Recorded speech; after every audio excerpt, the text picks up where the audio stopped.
حضرت علی علیہ السلام نے فرمایا، انسان زندگی میں مایوس ہو تو کامیابی بھی ناکامی نظر آتی ہے۔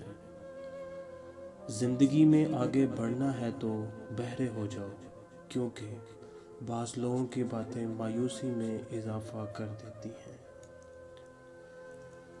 انسان واحد ایسی مخلوق ہے جس کا زہر الفاظ میں ہوتا ہے۔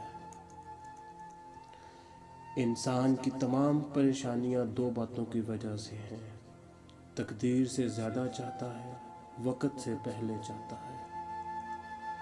حضرت علی علیہ السلام سے کسی نے پوچھا، اگر کوئی اپنا ہمیں بھول جائے تو کیا کیا جائے؟ شیر خدا نے فرمایا، کوئی اپنا ہو تو وہ کبھی نہیں بھولتا، اور جو بھول جائے وہ اپنا نہیں ہوتا۔